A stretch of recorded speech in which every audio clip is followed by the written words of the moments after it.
Sweat stained the collar of Daniel's work shirt, sour and cold. He was calculating the price of generic peanut butter when the woman ahead of him started crying. Not a loud, theatrical sob, but a quiet, humiliating leak of tears over $47 worth of baby formula and bruised apples. Helping her wasn't an act of grace. It was exhaustion. He just wanted the line to move. He never expected that $47 to systematically dismantle his entire life. Fluorescent lights in discount supermarkets don't just hum, they vibrate. They drill a specific, low-frequency ache right behind your eyes. It was 8:43 p.m. on a Tuesday. The store smelled of industrial bleach, rotting cabbage, and damp cardboard. Daniel shifted his weight off his left heel, favoring the worn-out sole of his right work boot. His 6-year-old daughter, Mia, was anchored to his leg. Her hands were sticky from a generic brand juice box, her cheek pressed against the rough denim of his jeans. She was too tired to whine, which was its own kind of warning sign. When Mia went quiet, a meltdown was usually brewing just beneath the surface. Ahead of them, the checkout line had stopped moving. Daniel let out a slow, controlled breath through his nose. He had exactly $82.14 in his checking account. His own basket held the bare mechanics of survival: a loaf of discounted bread, peanut butter, a bruised head of lettuce, a box of frozen fish sticks for Mia, and a bag of coffee grounds that tasted like burnt dirt but had the highest caffeine-to-dollar ratio on the shelf. Declined, the cashier said. Her name tag read Brenda. She popped her gum, a wet, sharp smack that cut through the drone of the refrigerators. Want me to try it again, or are you putting something back? The woman standing at the register flinched. Daniel looked at her for the first time. She didn't look destitute, but she looked dismantled. Her trench coat was a muted beige, but it was stained near the hem, smelling faintly of wet asphalt and cold sweat. Her hair, a dark, unstructured mess, fell across her face as she dug frantically through a leather purse that looked suspiciously expensive, yet aggressively empty. "Please," the woman said. Her voice was raspy, stripped of any pride. "Run it again. There has to be a mistake. The accounts should be unlocked. Machine says insufficient funds, lady. I don't write the code." Brenda didn't even look up. She just stared at the glowing red screen of the terminal. The man behind Daniel sighed loudly, the sound deliberately wet and heavy. "Come on," he muttered, shifting his 12-pack of cheap beer. "Some of us have places to be." Daniel looked at the conveyor belt. The woman's items were pitiful. 2 cans of premium baby formula, a box of tampons, a bottle of children's Tylenol, and 3 apples. $47.12. "Don't do it," Daniel's brain whispered. The calculation was instant and brutal. 82 minus 47 left him with $35. $35 to last until his direct deposit cleared on Friday morning. Gas for the truck was $15. That left $20. If the truck needed oil, or if Mia's school demanded a $5 field trip fee, the math simply collapsed. The woman pulled a silver phone from her pocket. The screen was shattered into a spiderweb of dead pixels. She pressed the power button repeatedly, her thumb trembling violently. Nothing happened. The battery was dead. A single tear broke loose, cutting a clean track through the pale dust on her cheek. She didn't wipe it away. She just stared at the cans of formula, her shoulders curling inward, as if trying to shrink out of existence. Daniel felt a sudden, sharp spike of anger. He wasn't angry at Brenda, or the impatient man behind him, or the economy. He was furious at the woman. He was furious at her for being vulnerable right in front of him, for forcing this agonizing moral geometry into his exhausted brain. He didn't want to be a savior. He just wanted to go to sleep. "Hey!" Daniel barked. The word came out harsher than he intended. The woman jerked, turning to look at him. Her eyes were an icy, striking blue, rimmed with furious red. For a fraction of a second, Daniel saw something hardened and sharp beneath the panic, a flash of an apex predator caught in a snare. Then it dissolved back into sheer desperation. Daniel pushed past her, dragging his leg slightly to shake Mia loose. He jammed his chipped debit card into the reader. "Run them together," he told Brenda, not looking at the woman. Brenda popped her gum again, shrugging. "Suit yourself." "Wait, no," the woman said, her voice catching. She reached out, her fingers brushing the frayed sleeve of his flannel jacket. The texture of her skin was freezing. "You don't have to do that. I'll just put the formula back." "Don't," Daniel snapped, staring firmly at the card terminal. "Just let it run." He punched in his PIN. The keypad felt sticky. He held his breath. "Processing approved." The receipt machine whirred, spitting out the thin paper. Daniel snatched it, grabbing his 2 plastic bags with one hand and scooping Mia up with the other. "Sir, please," the woman said, stepping into his path. She smelled of rain and something underneath it. Something sharp, expensive, like crushed orchids, entirely out of place in this aisle. "Give me your name, a phone number. I will wire you the money tomorrow, with interest. I promise you." Daniel sidestepped her. He didn't feel warm. He didn't feel the glow of a good deed. He felt the cold, metallic taste of $35 sitting in his bank account. "Forget it," Daniel muttered, keeping his eyes on the automatic sliding doors. "Just feed your kid." He walked out into the freezing parking lot, leaving her standing by the register, the broken phone clutched in her hand. The walk to the apartment was a 1.5 miles of cracked sidewalks and dead streetlights. The wind coming off the river tasted like iron and exhaust. Mia had fallen asleep against his shoulder, her breathing heavy and rhythmic, a dead weight that made the muscles in Daniel's lower back scream. He kicked the front door of their building open. The hallway smelled of boiled cabbage and old cat litter. The fluorescent bulb on the second floor was flickering again, casting a strobe light effect over the peeling mustard wallpaper. When he finally unlocked the deadbolt to apartment 4B, the silence of the room hit him like a physical blow. The radiator clanked, a hollow, rhythmic ticking that meant the landlord had turned the heat down again.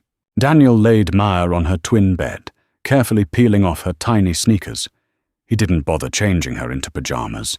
Waking her up would mean tears, and he didn't have the emotional bandwidth left to soothe them. He pulled the heavy synthetic fleece blanket over her shoulders, lingering for a second to feel the warmth radiating from her small chest. Then he went to the kitchen. It was a galley setup, barely wide enough to open the oven door. He set the groceries on the formica counter, which was permanently stained with the ghost of a coffee ring. He put the fish sticks in the freezer. He put the bread on top of the fridge. He pulled his phone from his pocket and opened his banking app. Available balance, $35.02. Daniel braced his hands on the edge of the sink, letting his head hang between his shoulders. The anger he'd felt in the supermarket roared back, hotter this time. It was a vicious, self-directed loathing. Why did he do it? He wasn't a rich man cosplaying as a philanthropist. He was a guy pulling shifts at a regional logistics warehouse, destroying his cartilage to move boxes of consumer garbage he could never afford. He had a kid. He had rent due in 9 days. He closed his eyes, remembering the woman's face. The panic. The weirdly intense blue eyes. She hadn't looked grateful. Not really. She had looked shocked, maybe even a little offended, as if his charity was a foreign substance her body was rejecting. "Idiot," he whispered to the empty kitchen. He opened the tap, letting the water run until it turned freezing cold, then cupped his hands and drank. The pipes tasted faintly of copper. The next 3 days were a masterclass in deprivation. Wednesday, he skipped lunch entirely, telling the guys in the break room he was trying intermittent fasting. His stomach growled so violently by 3 p.m. that it felt like it was digesting itself. Thursday, he walked to work, leaving the truck parked to save gas. It rained. The water seeped through the hole in his right boot, turning his sock into a cold, abrasive sponge that ground a blister into his heel. Every time his stomach cramped, every time he limped, he thought about the $47. He resented the woman. He painted her in his mind as a scammer, an addict, a grifter who played on the exhaustion of single fathers. It was easier to survive if he was angry. Anger generated heat. Grace just left you cold. Friday morning, the direct deposit hit. Plus $842.16. Daniel exhaled, sitting on the edge of his bed in the dark. The crisis had passed. He had survived his own stupidity. He promised himself, with cold finality, that he would never look at another person in a checkout line again. He thought the transaction was over. He thought the universe had squared the ledger. He was incredibly, catastrophically wrong. 8 days after the supermarket, the warehouse floor was a symphony of industrial noise. Forklifts beeped their warning sirens, hydraulic lifts hissed, and the heavy thud of pallets hitting the concrete vibrated through the soles of Daniel's boots. The air was thick with corrugated cardboard dust, a fine brown powder that coated his eyelashes and made his throat feel like sandpaper. He was scanning a pallet of imported electronics when the warehouse manager, a thick-necked guy named Russo, tapped him on the shoulder. "Dave, front office, now."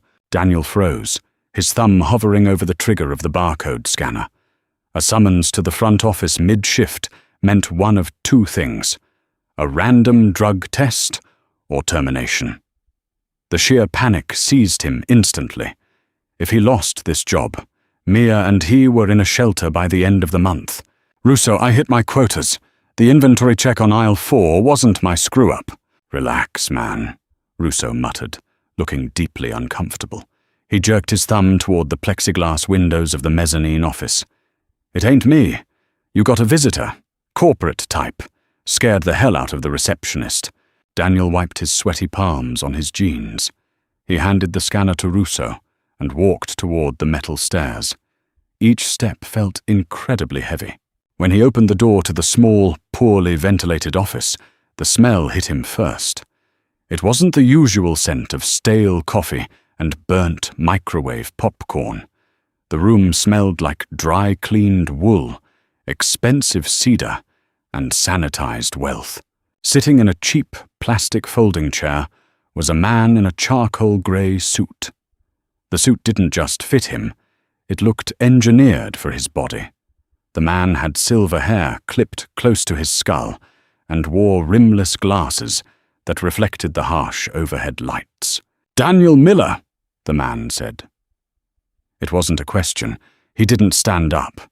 He didn't offer his hand. "Yeah, who are you?"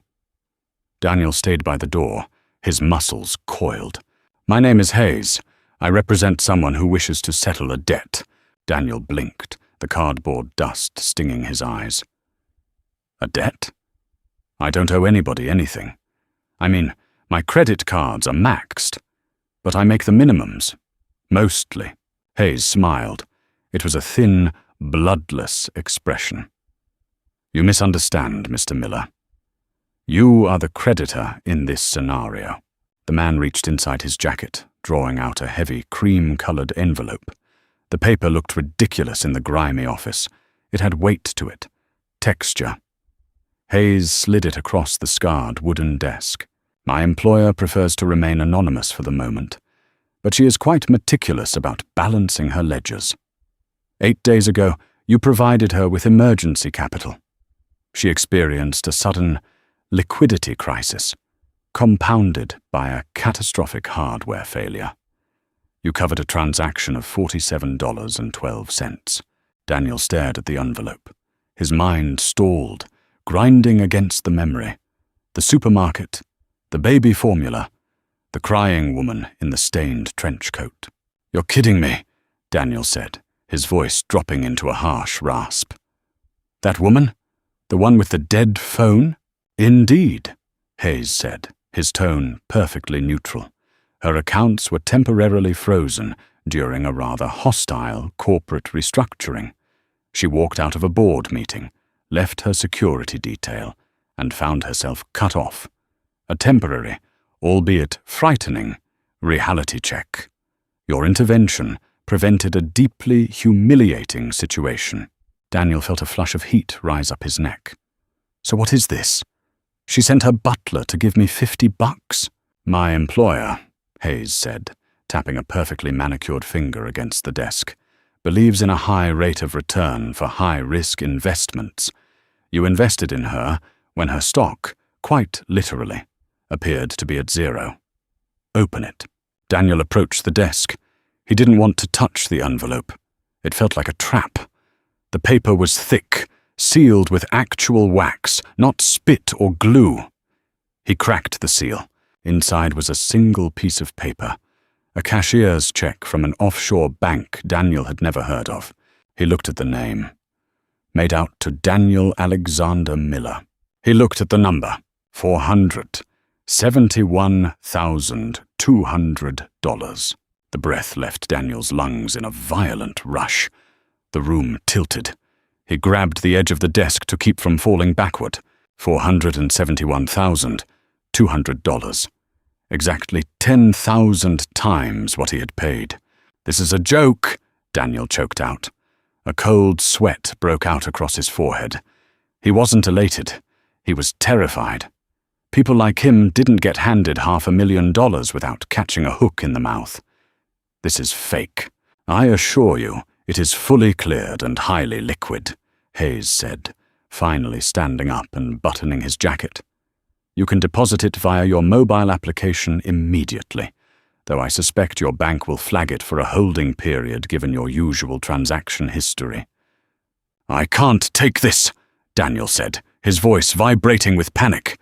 He threw the check back onto the desk. It fluttered, landing face up. The zeros mocked him. Who the hell is she? What does she want from me? She wants nothing from you, Mr. Miller, Hayes said smoothly, walking toward the door. She simply pays her debts.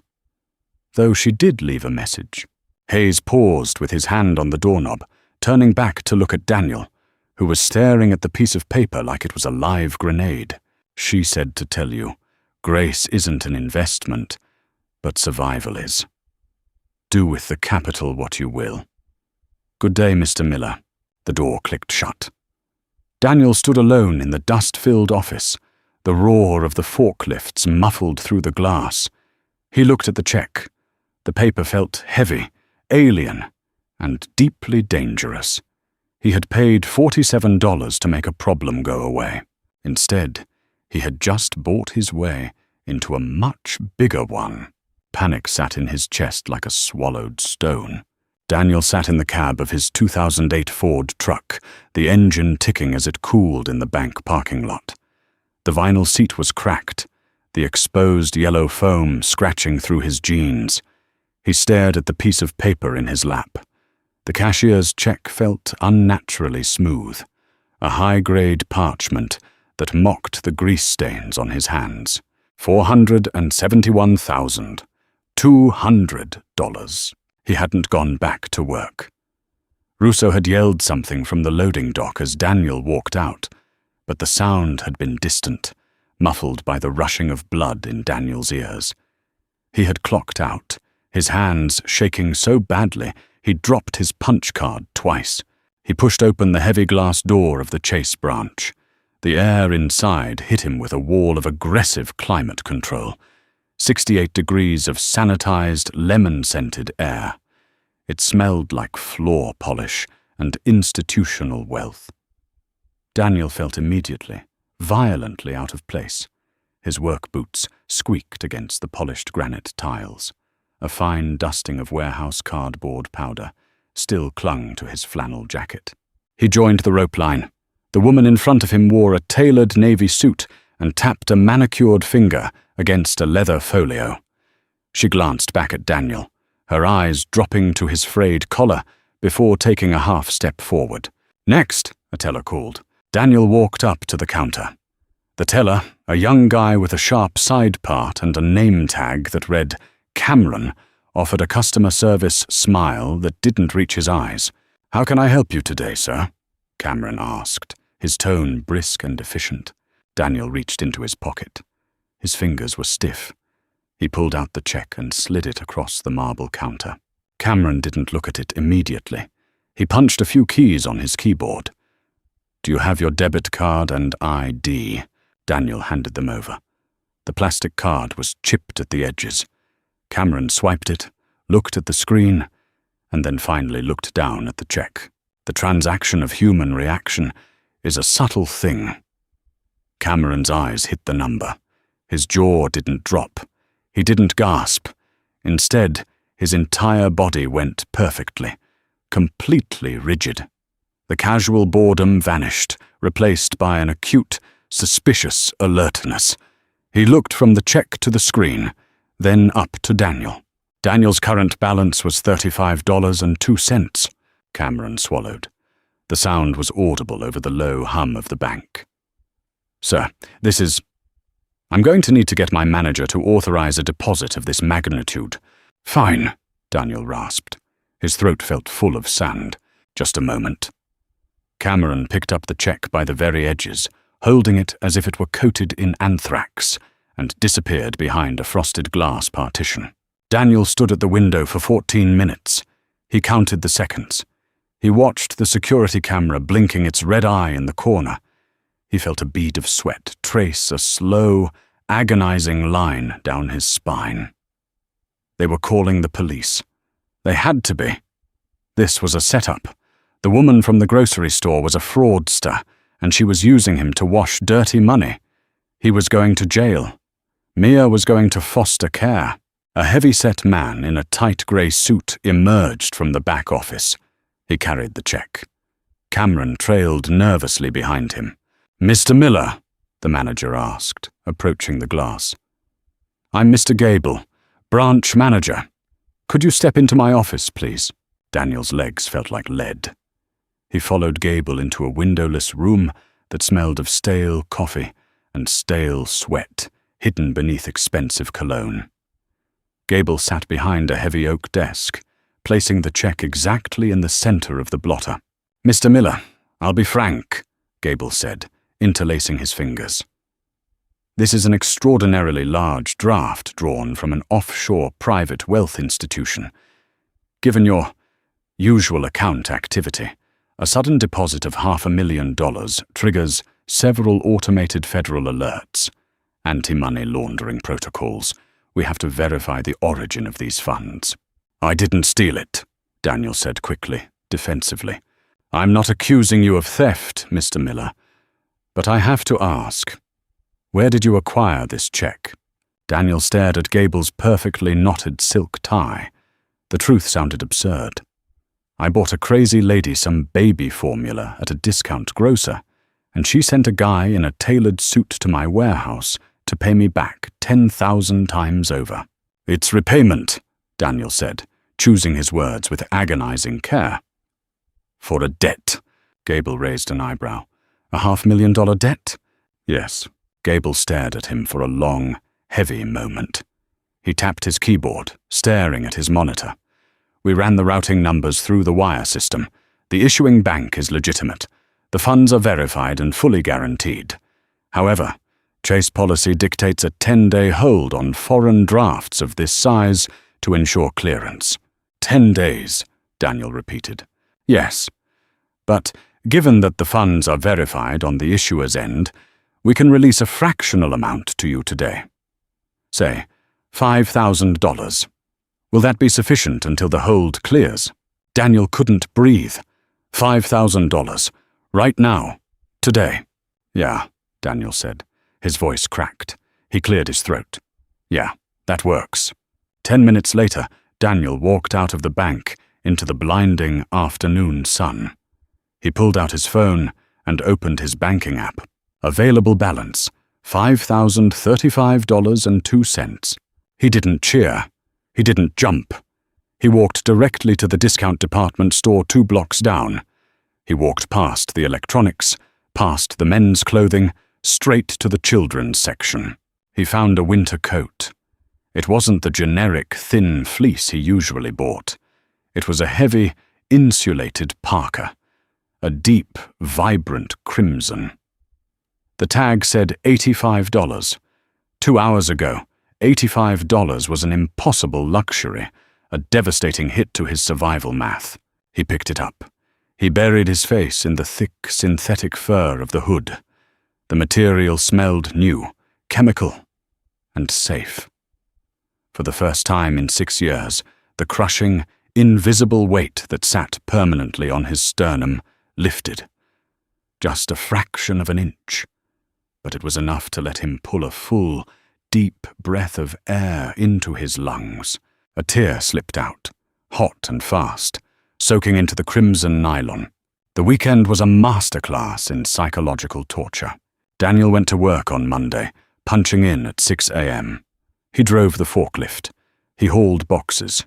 He listened to Pete, a guy with a bad back and 3 kids, complain about the rising cost of generic insulin. Every time Pete spoke, Daniel felt a hot spike of guilt. He had $466,000 pending in the ether. He was standing beside a man drowning in a puddle, secretly holding a life raft. He realized very quickly that poverty is a shared language. The moment you no longer speak it, you become an alien among your own people. During his lunch break, Daniel sat in his truck, ignoring his cold sandwich. He pulled out his phone. He had to know. The check had a corporate watermark stamped faintly in the bottom left corner, a minimalist, geometric hexagon. He typed "Hexagon logo private wealth offshore" into the search engine. Nothing useful. He tried typing the routing number. Blocked. Then he remembered the woman, the trench coat, the absolute panic over baby formula. Hayes had said she was a CEO dealing with a hostile corporate restructuring, a liquidity crisis. She walked out of a board meeting. Daniel started searching business news from 8 days ago. Boardroom coup, CEO ousted, hostile takeover.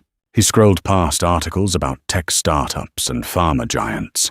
Then he hit a headline from a financial aggregate site. Mercer Dynamics board attempts. Ouster of founder Victoria. Mercer. Injunction filed amidst allegations of financial mismanagement. There was a photo attached to the article. Daniel zoomed in. The woman in the photo wore a sharp black suit.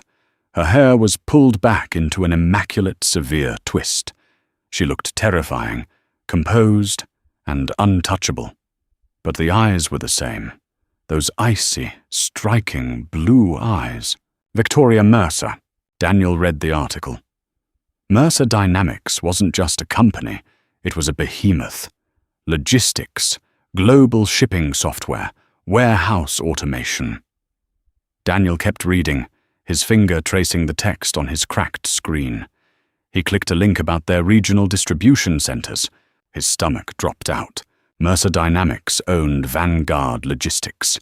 Vanguard Logistics owned the regional warehouse where Daniel currently sat, wearing a dusty flannel shirt, moving boxes for $18 an hour. He was working for her. The anger didn't return. It was replaced by a cold, crawling sense of violation. This wasn't a random act of the universe. This was power. She owned the concrete he stood on. She owned the paycheck he used to buy her groceries. The $47 wasn't just a favor.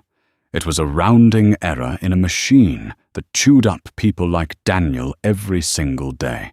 He threw his phone onto the passenger seat. He didn't clock back in. He drove.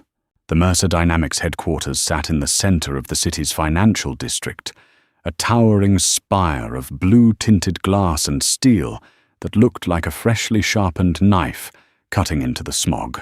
Daniel parked his battered Ford 3 blocks away, paying $30 for 2 hours in a parking garage, an act that still made his stomach clench, despite the numbers in his bank account.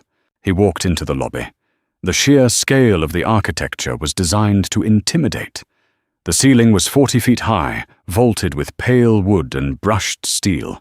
The floor was seamless white marble. The air smelled of filtered oxygen and subtle, expensive citrus.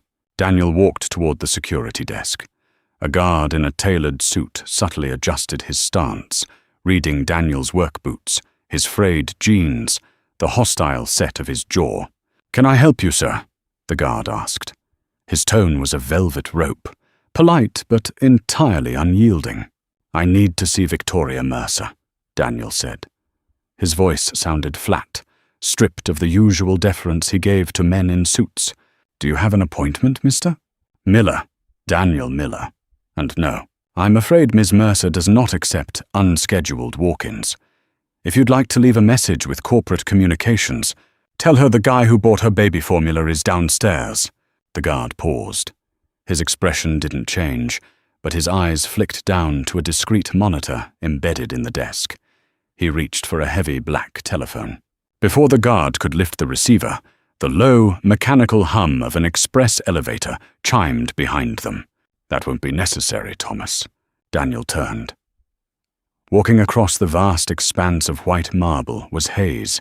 He wore a different suit today, midnight blue, immaculately cut. His leather shoes made absolutely no sound on the hard floor. "Mr. Miller," Hayes said, stopping 3 feet away. His rimless glasses caught the lobby light. "You are proving to be aggressively unpredictable, a trait my employer usually admires, though I find it tedious." "Take me up," Daniel said. He didn't move. He didn't blink. Hayes studied him.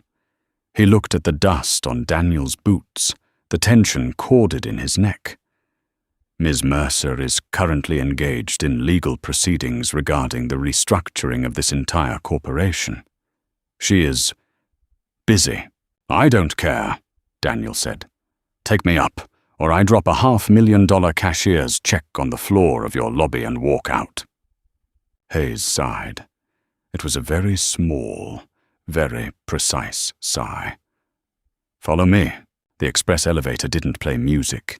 It moved with a silent, terrifying velocity, pressing Daniel's stomach into his shoes as they rocketed up 64 floors. The door slid open to reveal a space that felt less like an office and more like a fortress. Dark slate floors, acoustic paneling that absorbed every ambient sound, and floor-to-ceiling windows that offered a dizzying, god-like view of the city. The clouds looked grey and heavy, sitting just below eye level. Hayes led Daniel past rows of empty glass-walled offices. "The executive floor has been temporarily cleared. The board attempted a lockout. They failed.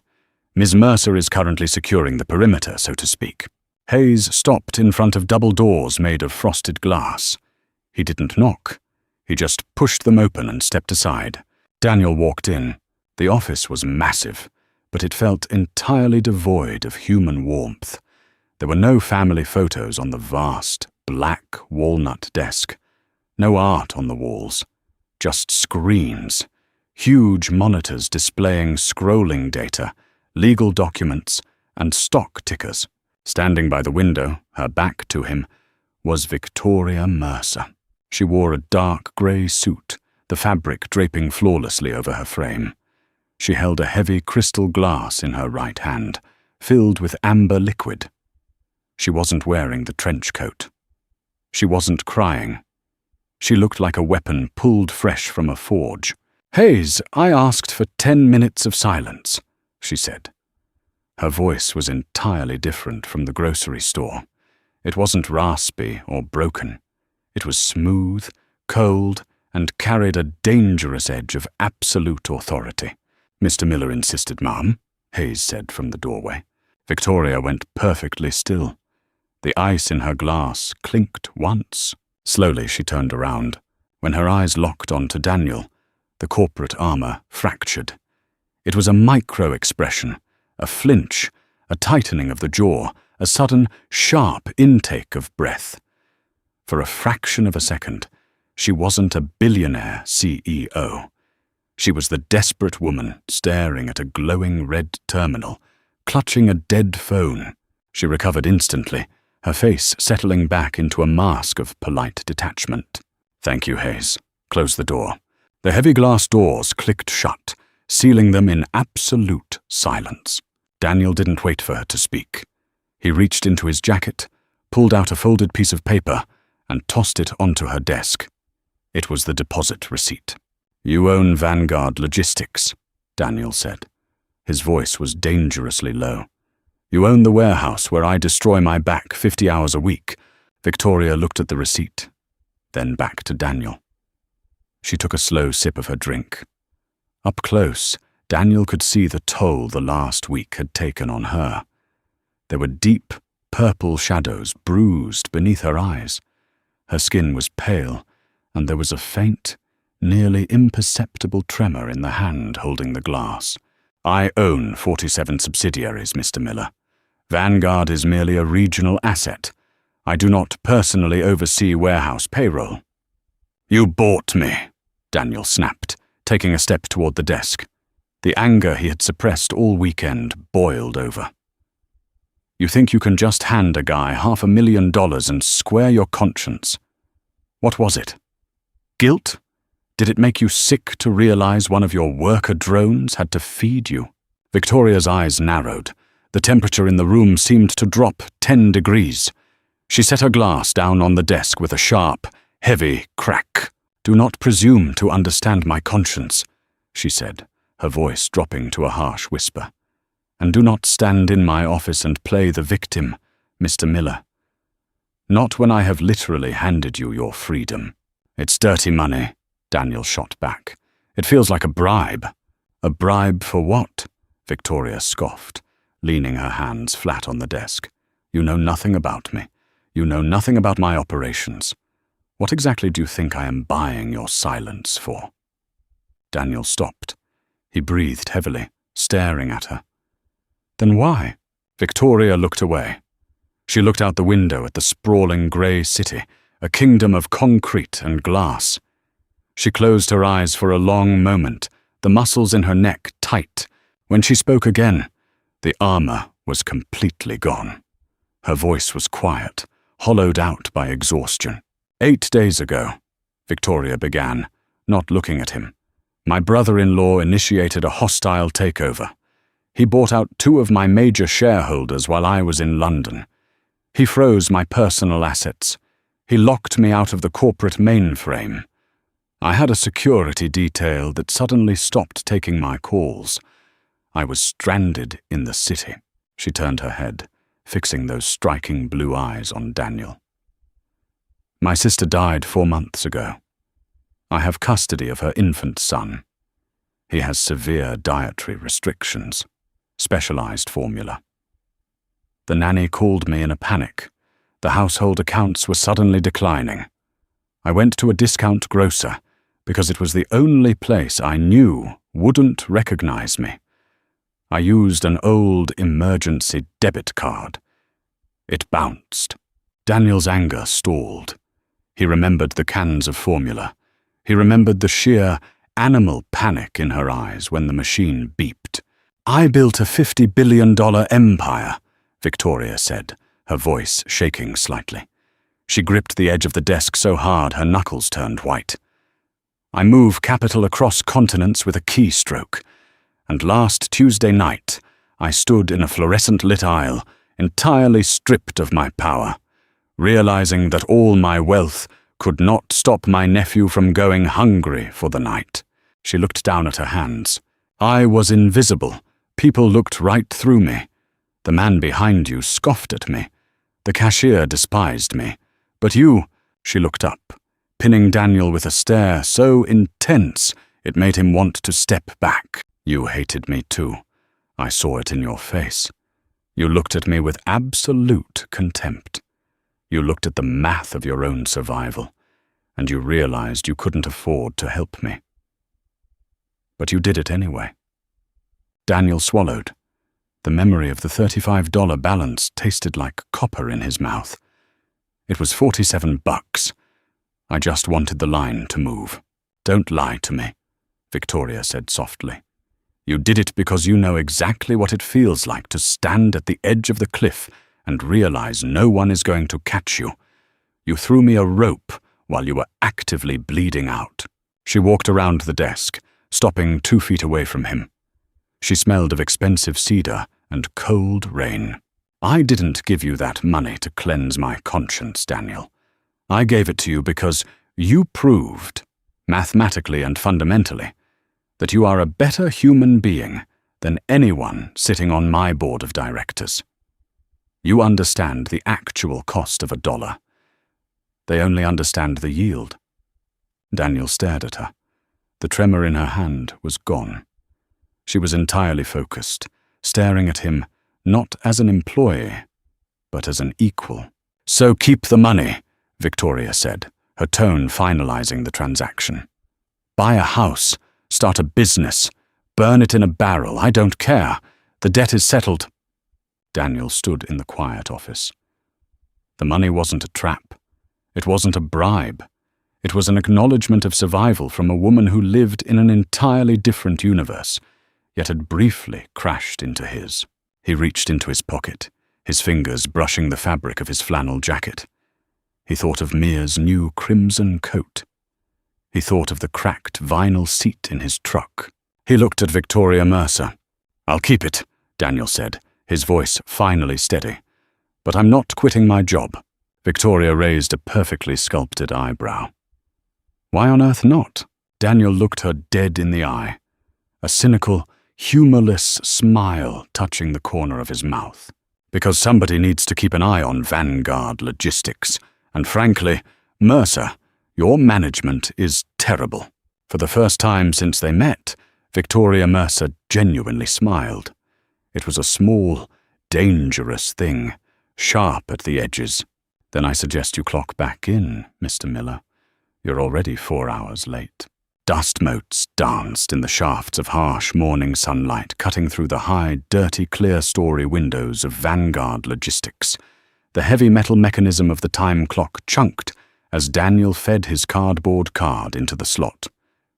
It was 5:58 a.m. on a Wednesday. Statistically speaking, he was entirely free. The Chase holding period had cleared 48 hours ago. He had paid off his credit cards from his phone while sitting at his kitchen table, watching Mia eat a bowl of artificially colored cereal. It had taken exactly 4 taps on a glass screen.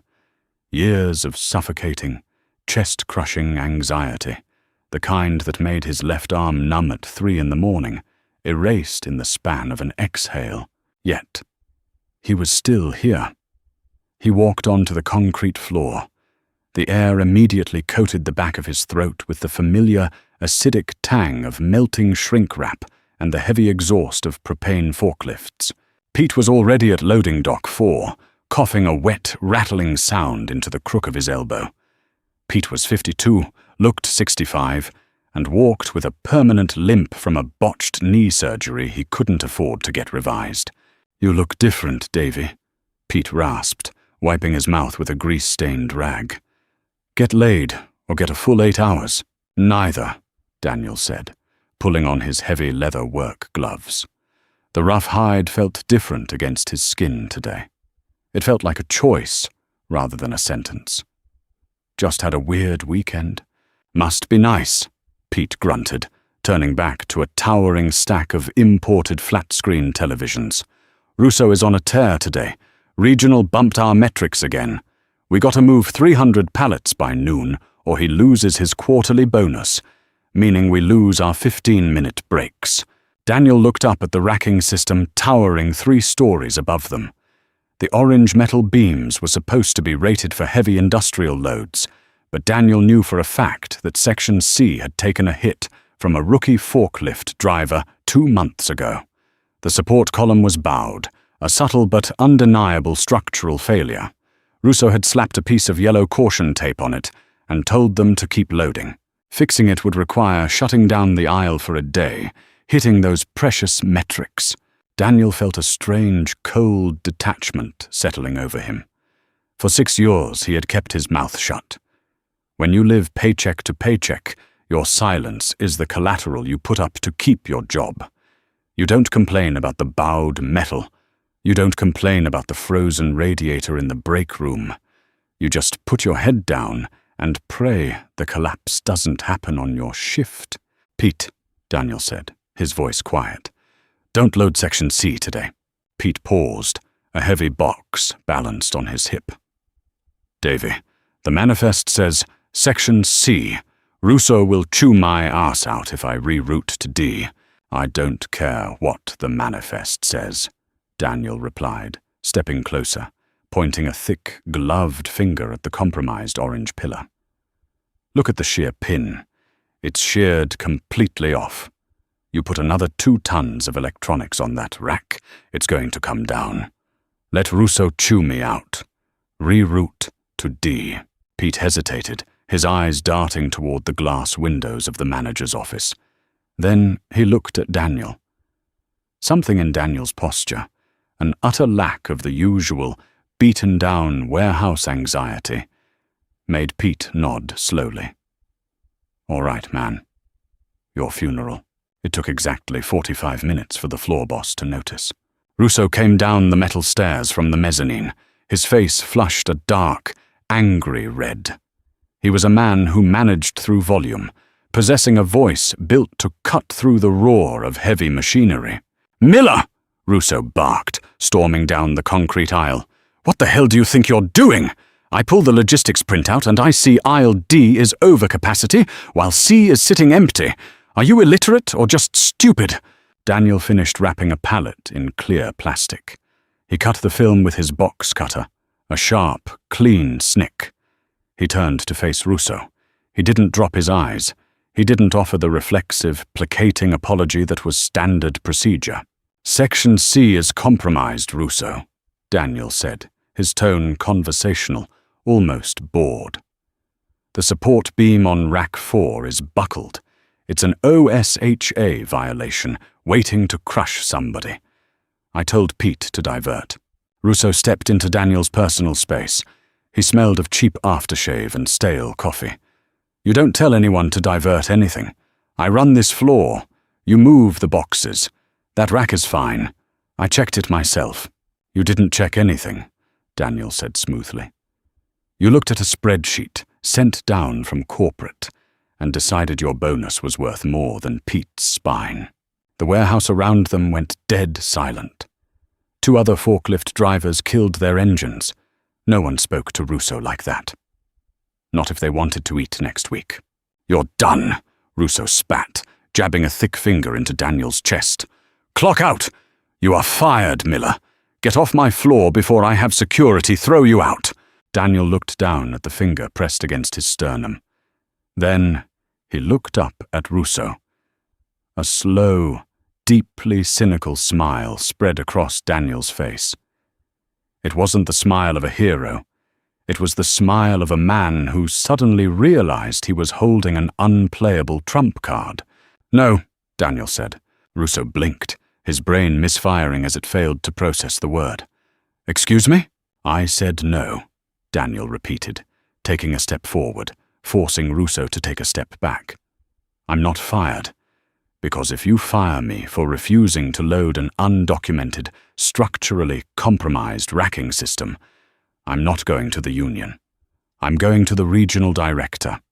And when the regional director ignores me, I'm going to call a very specific phone number at Mercer Dynamics. And I'm going to tell them that Vanguard Logistics is artificially inflating their daily output numbers by running a dangerously neglected facility. Russo let out a harsh, derisive laugh, though it sounded thin. You think anyone at Mercer Dynamics gives a single damn about you? You're a barcode, Miller. You're a replaceable piece of meat. Daniel reached into his pocket. He didn't pull out his phone.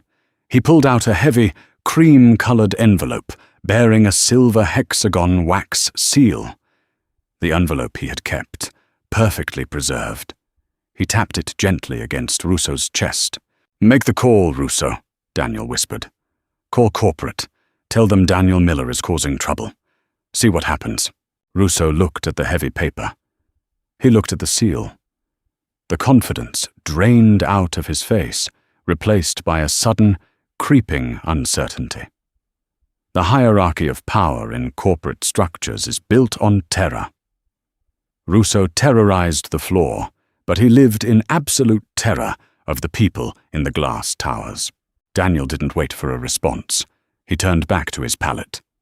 "Reroute everything to D," he called out to the silent warehouse.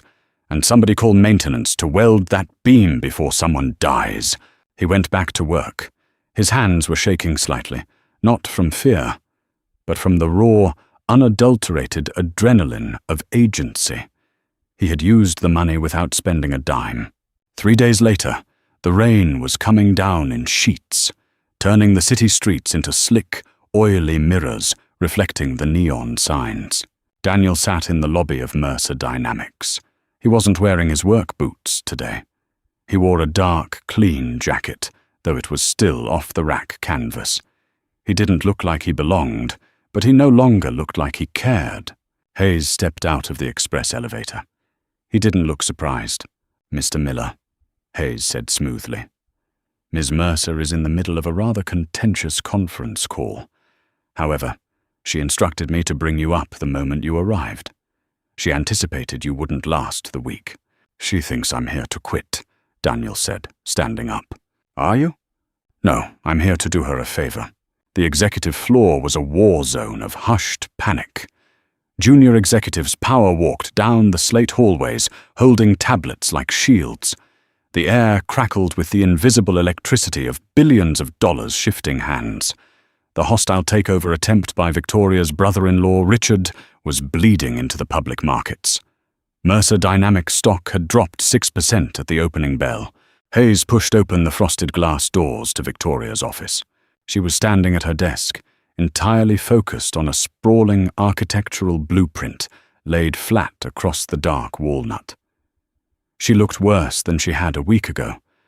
The dark circles under her eyes were carved deeper into her pale skin. She had traded the suit jacket for a silk blouse, her sleeves rolled up to the elbows, revealing stark, pale forearms. She didn't look up as the door clicked shut. "Hayes, if legal tells me one more time that Richard has the votes to freeze the European assets, I'm going to throw someone out this window." "It's not Hayes," Daniel said. Victoria's head snapped up. She stared at him, the exhaustion momentarily dropping away, replaced by that sharp, predatory focus. She slowly stood up straight, crossing her arms over her chest. "Daniel," she said. The use of his first name felt deliberate, a subtle bridging of the chasm between them. "I checked the payroll records yesterday. You didn't resign, and I received a highly unusual, flagged report from a regional manager named Russo, complaining about an insubordinate employee who effectively hijacked a warehouse floor." "Russo is a coward," Daniel said, walking over to the desk. He looked down at the blueprints. They were schematics for a new automated sorting facility in Berlin. "He's also a liability. You're bleeding out down there, Mercer?" Victoria's eyes narrowed. "I am currently fighting a boardroom coup orchestrated by my late sister's husband, a man who is actively trying to dismantle a company I built from nothing. I do not have the bandwidth to micromanage the HR complaints of a regional logistics hub." "It's not an HR complaint," Daniel shot back, planting his hands on the edge of her desk, leaning in. He wasn't intimidated by her. He had seen her cry over generic apples. "It's a structural failure, and it's exactly how Richard is going to beat you." Victoria went completely still. "Excuse me." "I spent the last 3 days digging through Vanguard's local shipping manifests," Daniel said, keeping his voice low, urgent. "Russo isn't just cutting corners to get a bonus. He's being squeezed by regional. They are deferring maintenance on heavy machinery. They are ignoring OSHA protocols. They are running ghost shifts, clocking out workers and paying them under the table in cash to avoid overtime taxes. It's a house of cards. Vanguard is one of our most profitable domestic subsidiaries," Victoria said, her tone defensive, corporate. "The margins are stellar." "The margins are fake," Daniel countered, his voice snapping like a whip. They look stellar on your spreadsheets up here in the clouds because they are cannibalizing the physical infrastructure. It's a pump and dump. Who oversees the domestic logistics division? Victoria stared at him. The color slowly drained from her face. She turned toward her massive monitor, her fingers flying across the keyboard with violent speed. Richard, she whispered, the word tasting like poison. He took over domestic oversight 6 months ago. He's cooking the books, Daniel said, stepping back. He's starving the warehouses to artificially inflate the short-term profit margins. It makes his division look incredibly successful, which gives him the leverage he needs with the board to oust you. But the moment you look under the hood, the entire engine is falling apart. If an inspector walks onto my floor tomorrow, they shut Vanguard down instantly. Stock plummets. Richard blames your overall leadership. You lose. Victoria closed her eyes. She pressed the heels of her hands against her temples. The silence in the room was heavy, suffocating. She was a genius at high-level corporate warfare, but she had lost touch with the ground. She couldn't see the rust on the steel because she was entirely focused on the gold. I need proof, Victoria said, opening her eyes. They were cold now, entirely devoid of panic. It was the look of an apex predator that had just located the scent of blood. Spreadsheets can be manipulated. Richard has half the accounting firm in his pocket. I need physical, undeniable proof of negligence that I can drop on the boardroom table tomorrow morning. You want an audit, Daniel said. I need an audit that Richard can't stop. He controls the regional managers. If I send an official team down, they'll scrub the floors and fix the books before my people get off the highway. Daniel thought about Pete's limp. He thought about the bowed orange metal of Section C. He thought about the $35 he had lived on for a week, while Richard artificially starved the people who physically moved his wealth. You don't need to send an audit team, Daniel said, a dark, grim resolve settling into his chest. You already have one on the inside. Victoria looked at him, truly looked at him, recognizing the danger in his posture. What are you going to do? I'm going to shut your warehouse down. Thursday morning smelled like impending violence. The Vanguard logistics parking lot was full by 5:30 a.m. A thick, rolling fog had come off the river, wrapping the massive concrete building in a damp, grey shroud. Daniel stood on the loading dock. He wasn't wearing his work vest. He held a thick stack of printed papers, OSHA regulations, maintenance logs he had quietly photographed over the last 3 days, and a copy of the Federal Whistleblower Protection Act. Behind him stood Pete, holding a heavy steel wrench. Next to Pete were 40 other men and women, forklift drivers, sorters, loaders. The people who actually made the machine work. At 6 a.m. the buzzer sounded for the first shift. Nobody moved. The massive rolling steel doors stayed down. The forklifts remained parked, their propane tanks shut off. The warehouse was dead silent. Russo came bursting out of the ground floor office, holding a steaming mug of coffee, his face contorted in early morning rage. "What the hell is this?" Russo bellowed, his voice echoing off the wet concrete. "Shift started 2 minutes ago. Get on the floor." Daniel stepped to the edge of the dock. He looked down at Russo. "We are invoking a Section 11, LOSE.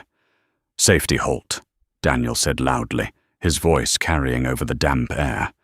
"The facility is currently in violation of 32 distinct federal safety regulations, including compromised load-bearing structures and poorly ventilated hazardous materials." Russo dropped his coffee. The ceramic mug shattered, dark liquid pooling around his expensive leather shoes. "Are you out of your mind, Miller?" Russo screamed, rushing toward the metal stairs. "This is a wildcat strike. You're all fired, every single one of you." "It's not a strike," Daniel corrected smoothly. "It's a federally protected safety audit. We aren't refusing to work. We are refusing to work in an environment that poses an imminent threat to life and limb. Pete has the documentation." Pete held up the thick stack of papers, his jaw set in a hard, unyielding line. "I'm calling the police," Russo panicked, pulling his phone from his belt. "I'm calling corporate. You are destroying my numbers." "Call Richard," Daniel said coldly. "Tell him the pump is broken." 200 miles away, in a glass boardroom suspended above the city, the trap snapped shut. Victoria Mercer sat at the head of a massive mahogany table. The room was packed with hostile board members, lawyers in sharp suits, and her brother-in-law Richard. Richard was a man who looked like he had been born in a country club. Slicked back hair, an artificially white smile, and a demeanor of aggressive entitlement. "The motion is clear, Victoria," Richard was saying, his voice dripping with condescension. "Under my oversight, domestic logistics has seen a 40% increase in profit margins. Your global initiatives are bleeding capital. The shareholders demand a change in leadership. It's time to step down gracefully." Victoria didn't say a word. She just watched him, her icy blue eyes entirely unreadable. The heavy boardroom doors opened. Hayes walked in. He didn't carry a tablet. He carried a large, flat-screen monitor on a rolling cart. He pushed it to the center of the room, plugging it into the table's console. "What is this?" Richard snapped. "We are in the middle of a binding vote."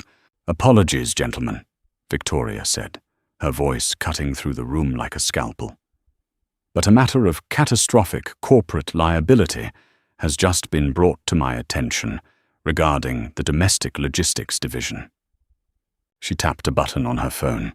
The screen flickered to life. It was a live video feed from a cell phone. The shaky, vertical framing showed the interior of Vanguard Logistics. The camera panned up, zooming in on the deeply bowed, cracked orange support beam of Section C. It panned to the exposed electrical wiring near the loading bays. It showed the forged maintenance logs, and then the camera turned, showing Daniel Miller standing on the dock, flanked by 40 silent, angry workers holding safety citations.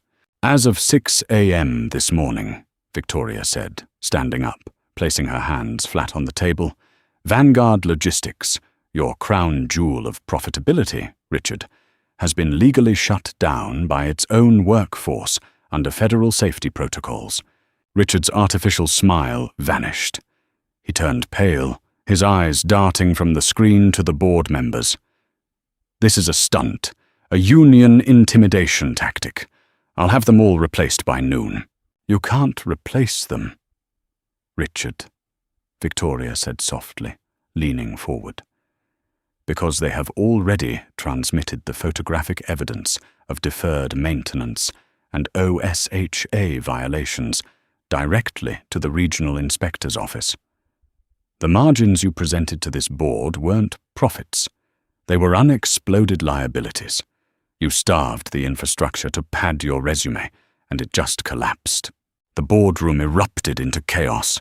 Lawyers began shouting over each other. The board members who had been nodding along with Richard a moment ago suddenly leaned away from him, as if his tailored suit had caught fire. In the corporate world, there is no sin greater than generating a surprise federal investigation. Victoria didn't raise her voice. She simply watched Richard's empire disintegrate in real time. She had been blind to the dirt on the floor, but Daniel had brought the floor directly to the boardroom. 3 months later, the air was beginning to carry the sharp, crisp edge of autumn. Daniel sat on the porch of a small, 2-bedroom house in a quiet neighborhood with large oak trees. The house was paid off. The deed was in a fireproof lockbox under his bed. Mia was in the front yard, dragging a stick across the wooden fence, wearing a bright crimson coat that was slightly too big for her. Daniel held a mug of hot coffee. It wasn't the cheap, burnt dirt he used to drink. It was a dark, complex roast that tasted like actual chocolate and smoke. He took a slow sip, watching the leaves fall. A sleek black town car pulled silently onto the street, parking against the curb. Daniel didn't stand up. He just watched as the rear door opened. Victoria Mercer stepped out. She wore a tailored beige trench coat, clean and perfectly pressed. The dark circles under her eyes were gone. The posture of a hunted animal had been replaced by the relaxed, terrifying confidence of a woman who owned the world and knew exactly how it operated. She walked up the short concrete path, stopping at the base of the porch steps. "Nice house," Victoria said, her blue eyes scanning the peeling paint on the window trim. "A bit modest for a man of your liquid assets." "It has a yard," Daniel said, gesturing to Mia with his mug. "And the plumbing works. That's all I need." "Richard has been formally indicted for corporate fraud," Victoria stated, her tone conversational, as if discussing the weather. "The board unanimously voted to grant me absolute structural control. I purged the entire domestic logistics management tier. Russo is currently looking for employment at a fast food franchise." "Good," Daniel said. He didn't smile. He just felt a quiet, profound sense of closure. Victoria looked at him for a long moment. The silence between them wasn't awkward. It was heavy with mutual, battle-tested respect. They were entirely different species of human, separated by tax brackets, geography, and reality. But they had bled for each other in their own ways.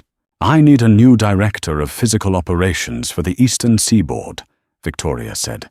"Someone who actually understands the difference between a spreadsheet and a steel beam.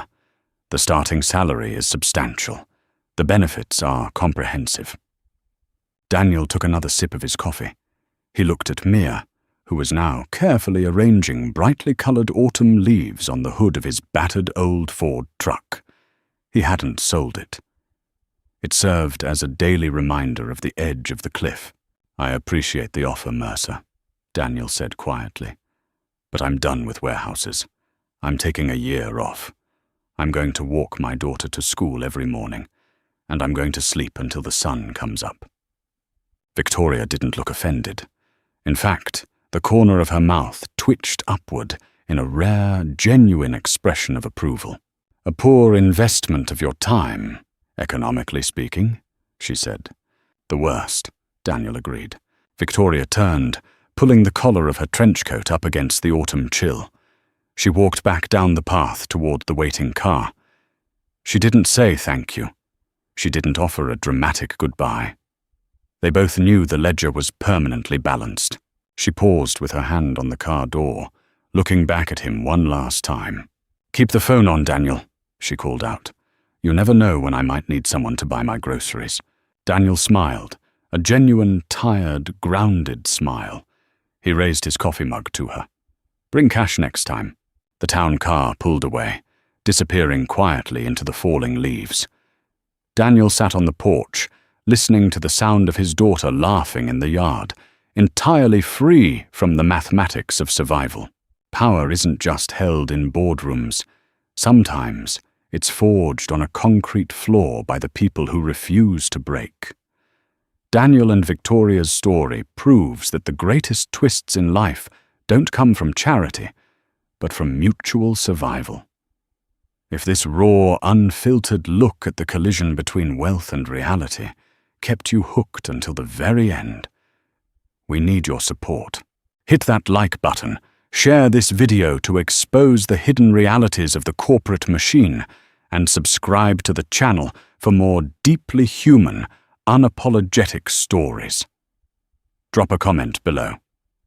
What would you have done in Daniel's shoes?